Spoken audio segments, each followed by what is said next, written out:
noite a todos. É sempre com grande alegria que nós recebemos e aceitamos os convites para falar um pouquinho com vocês aqui sobre a doutrina espírita. E é com grande alegria que a gente vem e desde já pedimos que os nossos anjos de guarda, os nossos espíritos protetores permaneçam conosco durante todo esse trabalho, né? Que já começou desde quando a casa foi aberta aqui e continua entregando o tratamento para cada um de nós até o momento da nossa saída. O tratamento na casa espírita não começa só quando você vai receber o passe individual, quando você vai lá na cromoterapia, né? O tratamento ele começa a partir do momento que a gente adentra a casa, então a gente já passa a receber as energias do alto, né? Então é bom que a gente esteja ciente disso e esteja conectado com o alto o tempo todo para estar facilitando aí o trabalho da equipe espiritual que prepara e entrega para a gente o tratamento na medida da nossa necessidade. E assim nós pedimos então permissão do alto para iniciar esse nosso bate-papo de hoje, trazendo aqui mais um bate-papo com vocês sobre o Livro dos Espíritos, como eu fiz nos meus últimos trabalhos aqui na casa. O Livro dos Espíritos é um livro sensacional, né? Uma obra básica da doutrina kardecista e que muitas vezes é ignorado por muitos de nós. Às vezes a gente acaba passando por esse livro na estante, né, ou na prateleira da casa espírita e escolhe um romance para ler, como aconteceu comigo muitas vezes no começo, né, da minha vida espírita. Muitas vezes eu escolhi o romance, é mais gostoso ler um romance, né? Mas para fazer um estudo aprofundado é importante que a gente leia as obras básicas, né? Então fica aqui uma dica e um conselho e um pedido, né? Para que todos vocês, quando for possível, adquiram ou peguem emprestado, façam a alocação aí na biblioteca e levem o Livro dos Espíritos e leiam o Livro dos Espíritos. Ele é extraordinário, de uma riqueza sem fim. E hoje nós vamos ler algumas perguntas aqui, algumas respostas e vamos procurar então ajudar a interpretar isso para os dias de hoje, né?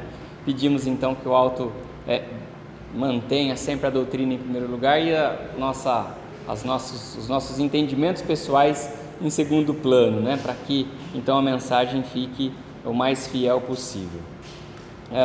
Hoje nós vamos, se der tempo, né? Nós vamos ler aqui algumas perguntas, da pergunta 766 até a pergunta 775. Eu prometo me esforçar para dar tempo, tá? A pergunta 766 fala sobre a necessidade da vida social, né? A vida em sociedade. Então a pergunta é: a vida social é natural? Kardec perguntando para a Pleiade de Espíritos que está lá codificando a doutrina. E a resposta é: certamente. Deus fez o homem para viver em sociedade. Deus não deu inutilmente ao homem a palavra e todas as outras faculdades necessárias à vida de relação. Então vejam, o que é que Kardec estava querendo dizer aqui? Qual que era o intuito de Kardec sobre a vida em sociedade, esse questionamento dele a respeito da vida em sociedade, né? Então ele quer dizer: é natural? Ou eu posso viver em isolamento, né? É natural que as pessoas vivam, né, umas com as outras? Essa lei social, ela é algo divino? É natural? Então os espíritos respondem que sim, certamente é natural. Se assim não fosse, né, Deus não teria criado então as famílias e a quantidade de faculdades que o homem tem, e cada um tem um pouco de faculdade, ninguém tem todas as faculdades, né? E por isso a riqueza da sociedade, de viver em sociedade. É porque é vivendo em sociedade que a gente vai entender e compreender a riqueza da inteligência de cada ser humano. E aí, quando a gente junta todas as faculdades de todos os seres humanos numa mesma sociedade, é que a gente compreende a importância de ter junto, de estar junto de outras pessoas, tá? Pergunta 767 na sequência, fazendo um contraponto com a primeira, né? O isolamento absoluto é contrário à lei natural? Ele sai lá da pergunta da sociedade e vai falar de isolamento. Sim, pois os homens buscam a sociedade por instinto e devem todos concorrer para o progresso, ajudando-se mutuamente. Olha só, a resposta é pequenininha, mas olha a quantidade de informação que tem aqui. É necessário, a gente busca por instinto estar junto com alguém. É instintivamente que a gente busca então sair do isolamento, né? E essa vida em conjunto é que vai fazer com que a gente progrida, moral e espiritualmente inclusive. Porque muitas coisas, se a gente viver em reclusão total, como é que a gente vai conseguir evoluir? Hoje, como a gente já vive em sociedade, a gente pode pegar o conhecimento que a gente já adquiriu em sociedade e fazer uma síntese na nossa cabeça e falar, mas eu sei, eu tenho tanto conhecimento, hoje eu consigo viver sozinho. Muitas vezes a gente pode pensar isso. Mas e se você tivesse nascido e alguém tivesse colocado você em isolamento total, você teria o conhecimento que você tem hoje? Certamente não. É a sociedade que nos faz essa riqueza, que nos traz uma quantidade de conhecimentos que nos faz então evoluir. Se a gente vivesse sozinho, isolado, a gente não conheceria nem o bem, nem o mal, nem as dificuldades, nem as facilidades da vida. Isso nos colocaria em um ponto de estagnação da evolução espiritual, da evolução moral. Se a gente não tivesse conhecimento do bem e do mal, como seria? Do que é certo, do que é errado, como seria? Vivendo sozinhos numa caverna, por exemplo. Acho que não ia dar muito certo, né? Não faria sentido para a lei evolutiva. Não faria sentido. Pergunta 768. O homem, ao buscar a sociedade, obedece apenas a um sentimento pessoal ou há também nesse sentimento uma finalidade providencial, de ordem geral? A resposta: o homem deve progredir, mas sozinho não o pode fazer, porque não possui todas as faculdades, precisa do contato dos outros homens. No isolamento, ele se embrutece e se estiola, murcha, enfraquece, debilita.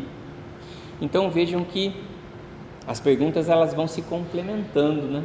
A gente precisa do contato com o outro ser humano. A gente precisa viver em sociedade para que a gente possa evoluir. Se a gente pensar na vida do nascimento do berço até o nosso falecimento, até a nossa passagem, né? E a gente acreditar que não existe vida após a vida, ou vida após a morte, como queiram, como prefiram, né? Talvez a gente pudesse falar assim, mas se eu viver isolado, sozinho, no meio do mato, por exemplo, eu viver sozinho lá, não quero saber de contato com ninguém. Se a gente pensar na vida só nesse período, nesse interregno de nascimento e óbito, já ficaria difícil, né? Porque a gente já nasce de alguém, quer dizer, não está sozinho. Ou alguém nasceu por mágica, né? Apareceu um bebê sozinho no meio do mato. Alguém tem notícia disso? Não, né? Nasceu de alguém. E para que acontecesse esse nascimento, antes houve uma relação social, um pouco mais íntima, né? Se é que vocês me entendem. Houve uma relação social ali. É dessa relação social que nascem os homens. E, conhecendo a doutrina espírita, nós sabemos que não é a nossa primeira existência, que a gente está aqui reencarnando. A gente está aqui em reencarnações sucessivas, com o objetivo de evoluir. E essa evolução se dá através da vida em sociedade. E a gente precisa então um do outro, para que a gente vá então formando esse círculo social e a gente possa então ir estendendo a mão um para o outro, e aí a gente consegue evoluir junto, moral e espiritualmente, tá? E socialmente também, né?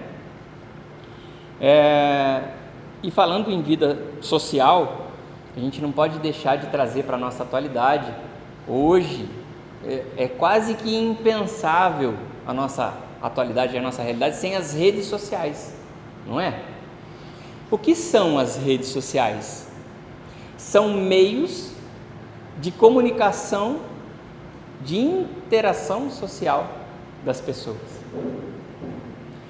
É impensável nos últimos 10 anos que as pessoas vivam, por exemplo, totalmente isolados das redes sociais. É quase que impensável. Ainda que existam exercícios, né, como eu tenho feito, de deixar um pouco as redes sociais de lado e tentar viver mais a interação social com as pessoas, é muito difícil. E é muito difícil. Certamente todos nós acompanhamos as últimas notícias aqui em Santa Catarina e agora recentemente aqui no litoral norte de São Paulo, né, em São Vicente, lá que o desbarrancamento lá das encostas acometeu diversas pessoas. Se alguém estiver fora da rede social, pode ser que nem tenha recebido essa notícia. Tem alguém que não estava sabendo disso aqui? Levanta a mão, por favor. Não estava sabendo, Mauro? Mais ou menos. Hã? O Mauro é uma pessoa que está aqui. Apesar de ele estar aqui vivendo com a gente em sociedade, ele está quase desligado. Mas todos nós ficamos sabendo, ou pelo jornal, ou pela TV, ou pelas redes sociais, Facebook, Instagram, sei lá, WhatsApp, né? Todos nós recebemos as informações pelas redes sociais das catástrofes que aconteceram agora, recentemente. Assim como nós recebemos também informações boas, né? Porque a gente fala de desastre em algum momento, que é mais fácil da gente ter a informação da notícia. Mas, por exemplo, através das redes sociais, ontem e hoje, por exemplo, eu tive notícias de uma rede de colaboração social para levar ajuda, tanto para Santa Catarina quanto para o litoral norte paulista. Muitas ONGs de lá mesmo do litoral, de São Paulo, da capital paulista e do interior paulista, pessoas se ajudando, pessoas criando núcleos de apoio para levar água, para levar roupa, para levar alimentos, arrecadando voluntários que tenham disponibilidade para ir ajudar, caminhão, transporte, helicóptero, porque tem pessoas que estão ilhadas mesmo, né? E o transporte só chega ou de helicóptero ou via barco, né? Então as pessoas, olha, isso tudo é rede social, que a gente está mais habituado a criticar. Muitas vezes eu venho nas minhas palestras e de alguma forma a gente sempre acaba fazendo algum apontamento negativo em relação às redes sociais, mas do mau uso, né? Porque tudo na vida a gente pode escolher qual caminho a gente vai dar para aquilo, qual uso a gente vai dar para aquilo. Mas então, vejam, o Livro dos Espíritos, que foi escrito faz pouco tempo, está falando para a gente de rede social, mas não de uma rede social como a gente conhece hoje, né, das redes sociais eletrônicas, mas de uma rede social que a gente está inserido, que é essa rede de ajuda das pessoas, que é essa rede que nos possibilita crescer, evoluir espiritualmente e moralmente. A Casa Espírita é uma rede social, é um grupo social, é uma rede social presencial, onde as pessoas se ajudam. Olha a importância da rede social que a Neuza criou, que não é eletrônica, mas que a Neuza criou há mais de 20 anos. É uma rede social que conecta as pessoas. Põe anos aí, né, Neuza? É uma rede social que conecta pessoas para o bem. Quantas pessoas não vêm aqui em busca de tratamento? E se a Neuza não conseguisse criar essa rede social que conecta pessoas com o mesmo objetivo? Estudar e divulgar a doutrina espírita e cuidar das pessoas. Como seria sem essa casa? Para muitas pessoas que passaram por aqui e que nós conhecemos, que saíram daqui levantadas, que chegaram aqui arrastando, né, Neuza? Chega com a asa quebrada e sai daqui batendo asas e vai embora voando depois do tratamento. Então vejam, tudo é interação social. E o Livro dos Espíritos, a pleiade de espíritos que ajudou a codificar, já sabia disso e estava trazendo essa informação para nós. Está lá no Livro dos Espíritos. Vejam a importância da gente ler o Livro dos Espíritos, de ler a codificação, as obras básicas e ter conhecimento básico sobre a doutrina espírita. É maravilhoso ler as obras, os romances espíritas, né? É fantástico, tem conhecimento sem fim nos romances. Mas a obra básica é extremamente necessário para aquele que quer estudar a doutrina espírita, tá? E aí continua, né? Pergunta 769. Ele volta a falar da vida de isolamento e volta de silêncio, tá? Concebe-se que, como princípio geral, a vida social esteja nas leis da natureza, mas, como todos os gostos, são também naturais. Por quê? O gosto do isolamento absoluto seria condenável se o homem encontra nele a satisfação. Veja, ele está dizendo aqui daquela pessoa que quer se isolar, que quer viver em absoluto silêncio e que inclusive fazem votos. Vejam como é dura a resposta dos espíritos.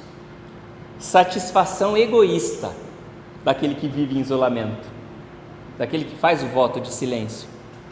E ele explica por quê. Há também homens que encontram satisfação na embriaguez. Há provas disso? Eles perguntam.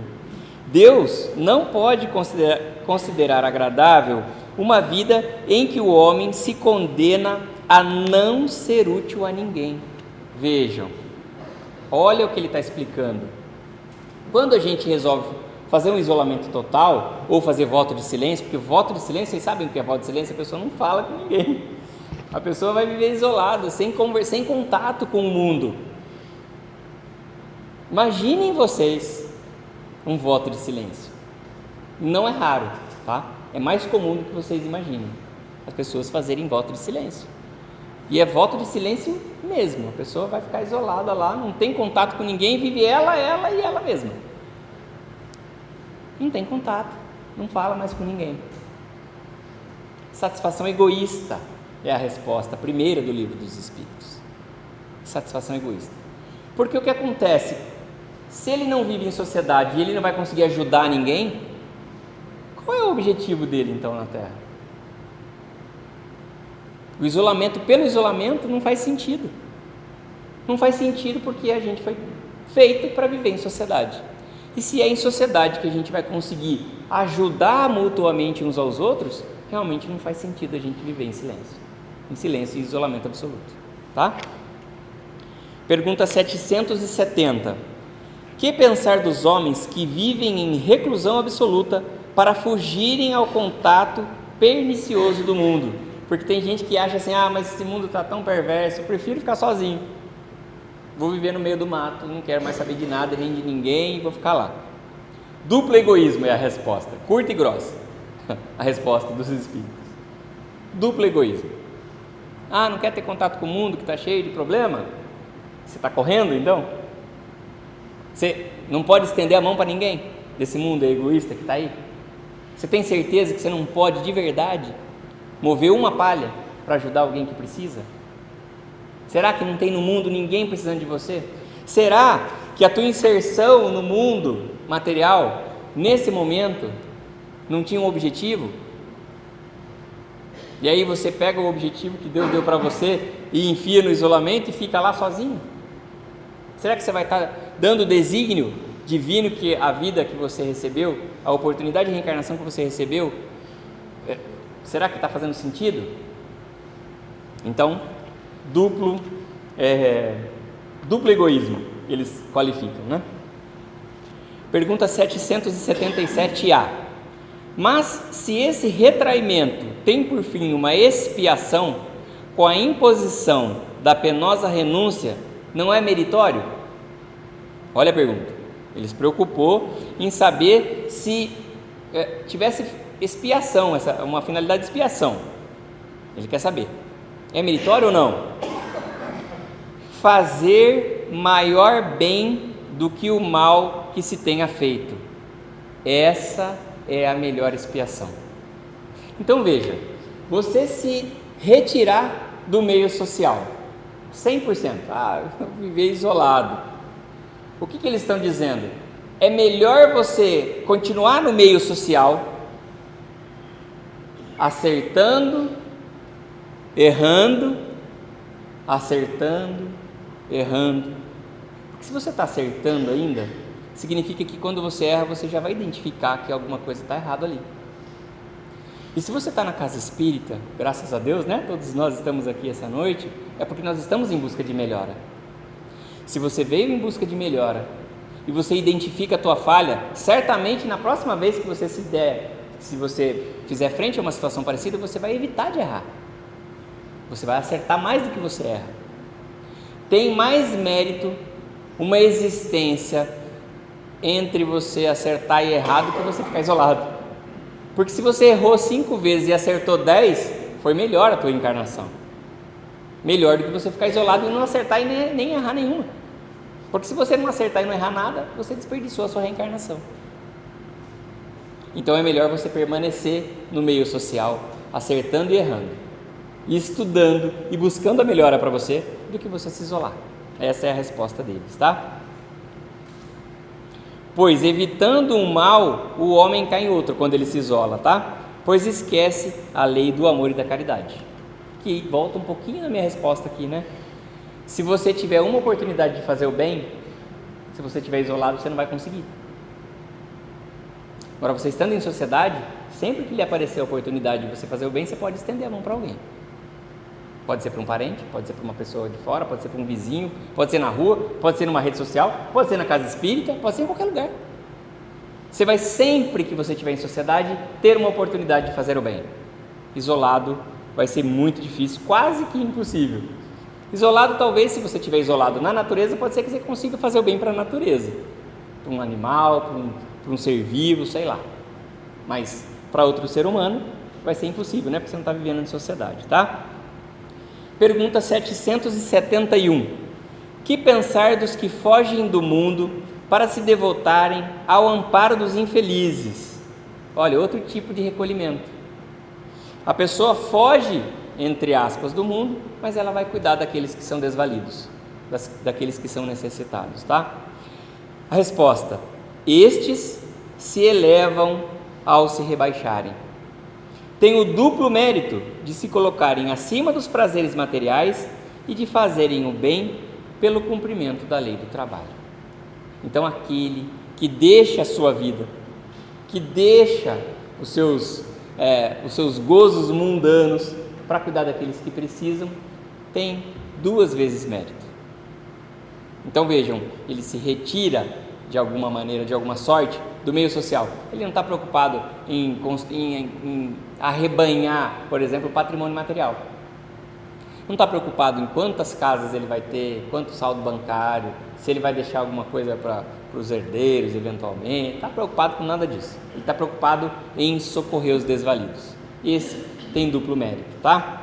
Resposta, então, para a pergunta 771 do Livro dos Espíritos. 771A. E os que procuram no retiro a tranquilidade necessária a certos trabalhos. Kardec olhou e falou, mas tem aqueles que vão ficar reclusos um pouco, pensando em algo para se melhorar. Ele tem um propósito no seu retiro, ele tem um objetivo. Esses também são condenáveis? Resposta dos Espíritos: esse não é o retiro absoluto do egoísta. Lá na primeira pergunta, não lembra? Não é o retiro absoluto do egoísta. Eles não se isolam da sociedade, pois trabalham para ela. Vejam que é diferente, né? Aquele que se isola se isola momentaneamente, buscando sabedoria para resolver uma solução, buscando sabedoria para desenvolver algo em benefício da sociedade. Ele se retira um tempo, sim, é bem verdade, ele fica lá no seu isolamento, mas é temporário. Ele se isola, busca o silêncio, via de regra, aqueles que se isolam por opção, em busca de algo, eles têm um objetivo, que é encontrar muitas vezes a resposta para perguntas que ele tem, que ele não está conseguindo conseguir a resposta quando está em sociedade. Então ele se retira com o objetivo de trabalhar algo, ou nele ou em prol da sociedade, tá? Então como não é o retiro absoluto e egoísta, ele é benéfico, tá? Porque ele está trabalhando em prol da sociedade. Pergunta 772. Que pensar do voto de silêncio prescrito por algumas seitas, desde a mais alta antiguidade? A resposta dos Espíritos: perguntais antes se a palavra é natural porque Deus a deu, Deus condena o abuso e não o uso das faculdades por ele concedidas. Não obstante, o silêncio é útil, porque no silêncio te recolhes, teu espírito se torna mais livre e pode então entrar em contato, em comunicação conosco. Mas o voto de silêncio é uma tolice. Sem dúvida, os que consideram essas privações voluntárias como atos de virtude têm até boa intenção, mas se enganam por não compreenderem suficientemente as verdadeiras leis de Deus. Comentário de Kardec após a resposta deles, que está divulgada no Livro dos Espíritos. O voto de silêncio absoluto, da mesma maneira que o voto de isolamento, priva o homem das relações sociais, que lhe podem fornecer as ocasiões de fazer o bem e de cumprir a lei do progresso. Então vejam que os espíritos consideram esse voto de silêncio, esse voto de isolamento como eles têm boa intenção aí, mas é uma tolice, porque como ele se isola da sociedade, esse isolamento absoluto, ele vai perder várias oportunidades, digamos assim, durante esse período de isolamento, especialmente se for um isolamento absoluto, né? Tem gente que entra em isolamento até a morte, só sai de lá depois que morre do isolamento. Silêncio absoluto e isolamento total do mundo e da sociedade. Qual o sentido, né? Qual o sentido? Ele vai perder muitas oportunidades de estender a mão, de fazer o bem. Estando em sociedade, as oportunidades aparecem. Tem uma frase no Evangelho que diz assim: quando o trabalhador está pronto, o trabalho aparece. E eu acho que para nós, espíritas, o trabalho aparece sempre. Nós sempre temos oportunidade de fazer um trabalho no bem. Basta a gente estar atento. Basta a gente estar com as anteninhas espíritas assim, ligadas, que a oportunidade de fazer o bem vai aparecer. Então, se a gente se isolar, a gente vai perder a oportunidade de fazer o bem. E não é isso que nós queremos. Certamente, Kardec, quando codificou o Livro dos Espíritos, tinha essa preocupação também, senão ele não teria feito esses questionamentos aqui. E os Espíritos, desde lá de trás, então já nos trazem essa informação tão rica e tão importante sobre a sociedade. Então nós devemos aproveitar que nós vivemos em sociedade. E não podemos nos esquecer que a sociedade começa onde? Dentro de casa. Quando nós, antes de reencarnarmos, nós fazemos um planejamento reencarnatório, ali começa o primeiro núcleo de sociedade nosso. Ali já no planejamento reencarnatório. Quando nós vamos reencarnar, e que nos reencontramos, antes de reencarnar, estamos em espírito ainda, nos reencontramos com os nossos pais, que já muitas vezes estão reencarnados, e pedimos então a oportunidade da reencarnação. Ali começa a célula social para nós. É o primeiro berço de sociedade nosso, é ali naquela reunião familiar, pré-reencarnação, onde os nossos pais então muitas das vezes vão nos aceitar. Tudo bem, alguém pode estar pensando, mas as reencarnações compulsórias, aí é outro assunto para outra palestra, para outro dia, outro bate-papo, tá? Mas é importante que a gente se recorde que o primeiro núcleo da sociedade começa ali naquela reunião e ele se completa quando a gente nasce com vida e então passa a fazer parte de uma família, né? É aí que começa então esse núcleo social nosso, tá? No nosso nascimento com vida. E aí a sociedade então inicia com as famílias. O núcleo familiar é o nosso primeiro núcleo social. E é importante que a gente se lembre disso. Para quê? Para que a gente, antes de viver em sociedade lá fora, a gente viva bem em sociedade dentro de casa. O núcleo social mais importante é a nossa família. Primeiro, sempre, os mais próximos. E depois, aquele que está fora desse núcleo social. Então, para que a gente se lembre disso, né? O primeiro núcleo social é a nossa família. O próximo núcleo social são a família estendida, né? Os nossos familiares. E aí o próximo núcleo social são os nossos vizinhos. E o próximo núcleo social é o nosso bairro. Depois a nossa cidade. E o nosso estado, o nosso país e o planeta. Porque, em verdade, nós somos uma única família. A humanidade é uma única família. Quando a gente se der conta disso, acabam as guerras e aí a humanidade vai evoluir como é necessário. Que Jesus possa tocar o coração, o espírito e o corpo físico de todos vocês, que vocês possam receber todos os tratamentos que já foram preparados, que continuam sendo entregues a todos vocês. Gratidão.